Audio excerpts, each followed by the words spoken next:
So yesterday, see if I get in the shade here. So yesterday I was in the Plano library, and we had some time to kill up in Plano, and so Rachel and Daisy and I were hanging out in the library, and so I just kind of went around getting books and looking at books and stuff, and so I came across one that's called Prosper, and the one of the premises of the book was that you need to be clear about your definition of what it means to prosper if you want to prosper, so that you can set your sights accordingly. And a part of how they defined, or how they would suggest going about it, was you needed to find your North Star, or what they called your Polaris point. And so your Polaris point, is a few of your, several of your highest values, things that you most want to experience, accomplish, etc. in life. Those are your, I think they were okay with there being several, like, if like taking care of your family and accomplishing a certain professional goal were your things, they were, I think, okay with having several that were kind of combined into what they would call your Polaris point. And then the thing I thought was maybe it's obvious, but I thought it was a great way to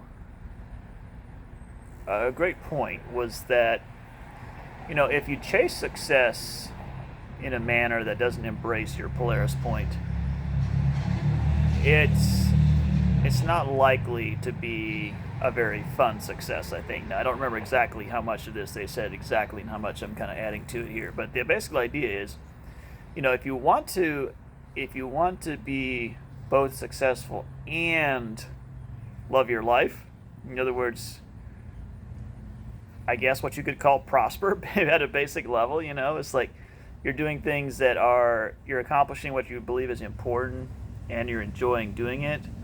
And then for that to be the case, you need to both your Polaris point, essentially your Polaris point needs to, at least in part, make you money. So in other words, what you like doing and what makes you money has to have some alignment.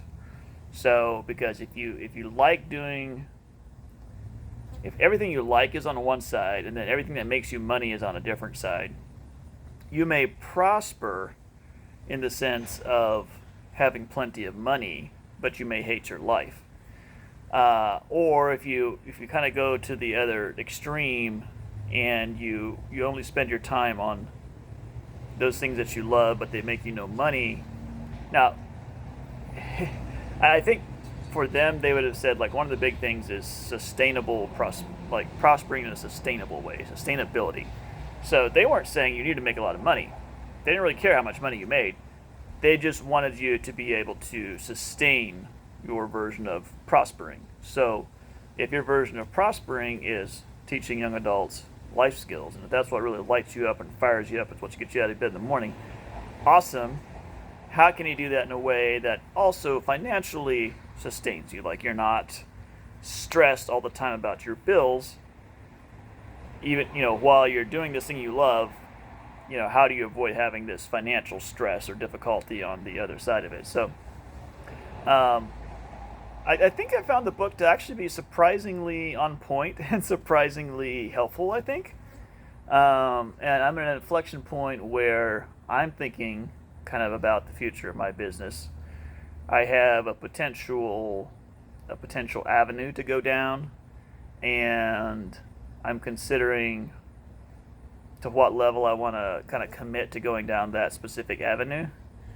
And so, considering whether that channel appropriately ties into my Polaris point is a good question for me to be thinking about.